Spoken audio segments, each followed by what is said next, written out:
रसिक मुरारी जी के गुरुदेव धारंदा नामक स्थान में रहने लगे थे। वहां किसी भगत ने बहुत बानपुर नाम के गांव की जमीन उनके नाम कर दी थी संत सेवा के लिए। उन दिनों बानपुर में एक नया जो नवाब वो आया, वो बड़ा दुष्ट स्वभाव का था। उसने आकर देखा इतनी सुंदर लहलहाती अन्न की खेती और किसी की नहीं, किसकी है? बोले धारंदा में रहते हैं श्री श्यामानंद नाम के एक महात्मा, उनकी। वो दुष्ट तो था ही, आया आश्रम और बड़ा दुर्वचन बोला। नवाब था और आदेश कर लिया कि इनकी सारी संपत्ति अपहरण कर ली जाए, राज कब्जे में ले ली जाए। श्यामानंद जी ने विचार किया कि इस जमीन को कैसे छुड़ाया जाए, इससे तो बहुत से संतों का रोज भंडारा होता था। तो गुरु जी को अपने शिष्य की महिमा याद आई, रसिक मुरारी की। अब उसके यहां भेजा रसिक मुरारी जी को कि आप जाओ दुष्ट के पास। रसिक मुरारी जी जे भी चले तो उनके जो शिष्य जन थे उनको बड़ा भय हुआ। रसिक मुरारी जी के शिष्य जो थे वो नवाब की ही सेवा में कुछ पदरत थे, मुनीम जिसे कहते हैं, मुंशी मुनीम आदि पदों पे। उन्होंने देखा कि गुरुजी जा रहे हैं तो भारी अपमान कर देगा गुरुजी का, हो सकता है जान पर भी बात आ जाए, मरवा डाले। रसिक मुरारी जी को 3 दिन उन्होंने जबरदस्ती प्रेम से विवश करके अपने पास रखा। जब नवाब ने यह सुना कि 3 दिन तक हमारे भय से इन मुनीमों ने उनकी रक्षा की है रसिक मुरारी की, तो उन्होंने बुलाया उनको और कहा जाओ अपने गुरु को लिवा के लाओ, मैं देखता हूं कितना करामाती है वो। पालकी राजा की तरफ से रसिक मुरारी जी गुरुदेव के चरणों का ध्यान करके बैठ गए पालकी में। वो पहले से तैयारी की गई थी। हाथी को मदिरा पिलाकर मत वाले हाथी को बार बार वेद कर गुस्सा कर दिया गया था। कहार वहीं पालकी सामने ले गए जहां मत वाला हाथी आ रहा था, दहाड़ता हुआ चिघाड़ता हुआ। पालकी छोड़ी और भाग गए। हाथी के सामने कोई टिकना, पर आप बिल्कुल विचलित नहीं हुए। बड़ी चेहरे पर शांति है, कोई भय नहीं, मुस्कुराहट है। हाथी मत वाला चिघाड़ता हुआ आ रहा है, महावत बार बार अंकुश कर रहा है।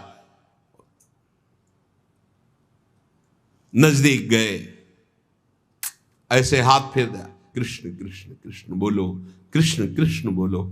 और देखो तुम भगवान के अंश हो, तमोगुण स्वभाव धारण करके तुम हाथी योनि में हो। तुम्हारा हाथी स्वरूप नहीं, तुम तो भगवद अंश हो। ये क्रोध करना तुम्हें उचित नहीं है। ये तामसिक स्वभाव छोड़ो और कृष्ण बोलो, कृष्ण बोलो, कृष्ण बोलो। घुटने टेक दिए हाथी ने, मस्तक रख दिया रसिक मुरारी जी। और वो अपने महल की छज्जे से देख रहा था राजा बादशाह। देखते हैं ये मत वाला हाथी कैसे मारता है। ये जो आ रहे हैं इनके गुरु, देखते हैं इनमें क्या चमत्कार, क्या सामर्थ्य। आज हाथी के पैरों तले कुचलाकर इनको मार डालेंगे। रसिक मुरारी जी ने कहा कृष्ण कृष्ण कहो, कृष्ण कृष्ण कहो। घुटने टेक दिए हाथी ने, मस्तक रख दिया, ये है। और धीरे शब्दों में कहा तुम हाथी नहीं हो, तुम भगवान के अंश हो, भगवान के दास हो। तुम्हें तमोगुणी स्वभाव उचित नहीं है, तुम अपने स्वरूप में आओ। हाथी को उपदेश दिया तो हाथी घुटले टेक दिया। और केवल घुटले ही नहीं, रसिक मुरारी जी के चरणों में सर रख दिया उस मत वाले हाथी ने, और अश्रु प्रवाह करने लगा। अत्यंत प्रेम से ऐसे दुलार कर रहे रसिक मुरारी, और चरणों में ऐसे मस्तक रखे अश्रु प्रवाह कर रहा है। तब आपने भक्ति का उसके हृदय में दान किया। और संतों के पास तुलसी की माला रहती है, तत्काल बड़ी माला जो 108 वाली गले में ऐसे बांधी, मानो शिष्य बना दिया। कान में भगवान नाम दिया, गले में माला बांध दी और कहा सुनो तुम्हारा नाम गोपाल दास है आज से। मतवाले हाथी को चेला बना लिया। अरे जब मतवाले मन को चेला बना लेते संत जल, तो हाथी क्या है? सबसे बड़ा मतवाला हाथी मन है, किसी की कोई भी अंकुश बात नहीं मानता। गले में तुलसी की माला पहना दी, कान में कृष्ण नाम सुनाया और कहा तुम्हारा नाम गोपाल दास है। और वो ये सारा का सारा दृश्य राजा देख रहा था। उसे देख करके अब रहा नहीं गया कि ये कोई चमत्कारिक महात्मा है, और कोई जादू तमाशा चमत्कार नहीं था, तो भगवान नाम का बल है। नवाब अब रहा नहीं गया, दौड़ता हुआ आया और श्री चरणों में गिर पड़ा, लिपट गया और कहा मुझे क्षमा कीजिए, मैं संतों का प्रभाव नहीं जानता था, मुझे क्षमा कीजिए। ये संतों के प्रभाव से दुष्टों का भी परिवर्तन हो जाता है। जितनी जमीन जब्त की थी वो तो वापस कर ही रहा हूं, कई गांव की और जो जमीनें हैं राजकीय विभाग के द्वारा अपहरण की, वो भी मैं दे रहा हूं।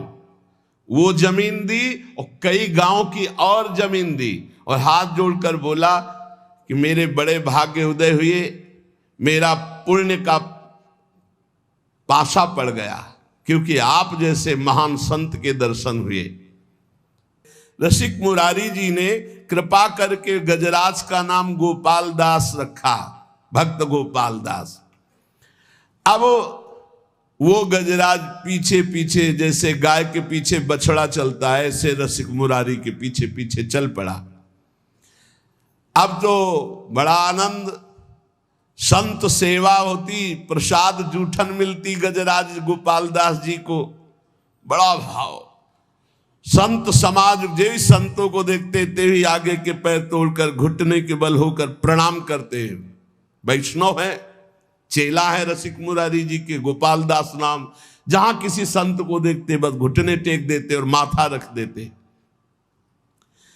अब वो बंजारों के यहां बोरे के बोरे चावल दाल आदि लाद कर संतों की जमात में जो लाने होते, तो चलो गोपाल दास सेवा है, संत सेवा, तो बस जितना भी जो कुछ है वो सब लाद करके गोपाल दास के संत सेवा की सामग्री।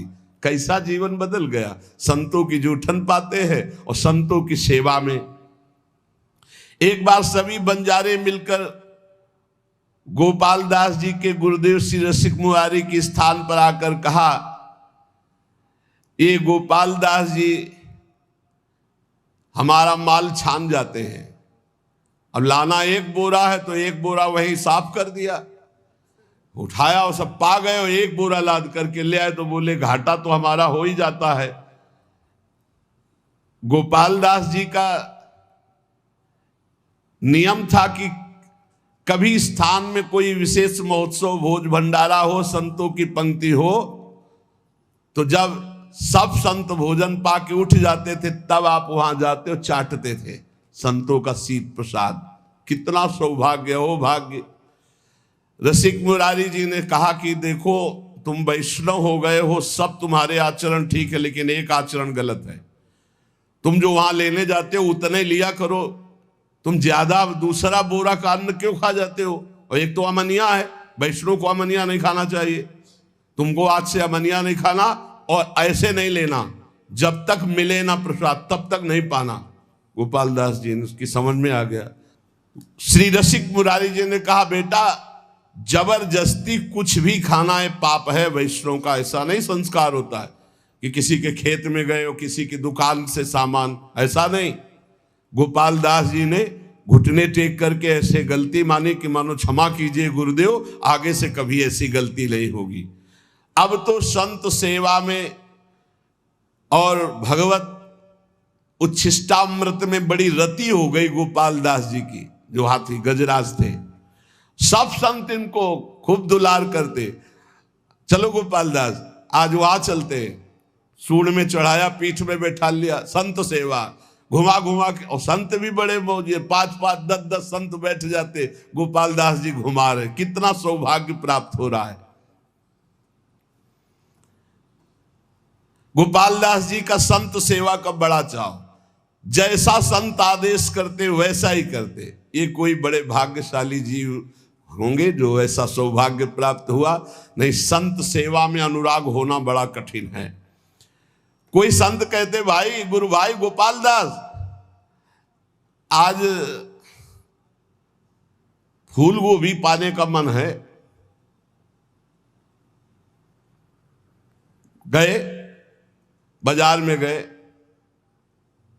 फूल गोभी की तरफ सूंड करते ऐसे, और जब उसकी तरफ देखते तो चाहे श्रद्धा हो चाहे ना हो, बड़ा तिलक लगा रहता था, कंठी बंधी हुई, और जो एक फूल गोभी देता फौरन अपने पास रख लेते, खाते नहीं। जो संत कहते वो मांग के लाते भिक्षा की तरह। दुकान में खड़े हो गए, अमुक सामान की तरफ सूंड करते, तो उसकी हिम्मतें डोल जाती अपने आप, तो उनको जो देते वो ला के संतों को पवाते। यदि कोई जरा सा आनाकानी करता तो जो ही हुंकार मार के सूंड ऐसे करते तो हाथ जोड़ के खड़ा हो जाता, सामान ला के संतों को पवा। हाँ, सूंड फुंकार करके फटकार दे देते, डर जाता। कभी गोपाल दास जी से जैसे संत कहते कि हमारा चला फट गया है, लंगोटी कमजोर हो गई, जाते कपड़े की दुकान में सूंड रखते मार्किन में, वो बेचारा कितना दें अब हम, कितना आपको दे, सूंड से ऐसे कह के पूरा बंडल उठाते पीठ में रख करके चले। रसिक मुरारी जी हिसाब पहुंचाते थे और गोपाल दास जी माल लाते थे। हर संत की सेवा, सर्दी का समय है, गोपाल दास जी अपने आप चले गए किसी कंबल की दुकान में, बंडल का बंडल उठाया पीठ में रखा, संतों के पास ले आते। जब रसिक मुरारी जी को पता चलता तो भेंट पहुंचा देते थे। ऐसे कोई संत जो कहता हो, खूब प्रसन्नता से गोपाल दास जी कहते, तो संत भी खूब प्रसाद परोसवाते और थोड़ा पाके सब गोपाल दास जी को पवाते। ऐसे दुलार होने लगा। देखो कितना सौभाग्य संतों का उच्छिष्ट मिलता। गोपाल दास जी के साथ बहुत से संतों की जमात थी, जिधर जाते उधर लोग दौड़ उठते। पहला चमत्कार है कि हाथी चेला है रसिक मुरारी जी का, संत सेवा में रहता है। बहुत लोग सीधा सामान सब देते, अपने पीठ पर लाद लेते। दर्शन की भीड़ लग जाती लोगों की।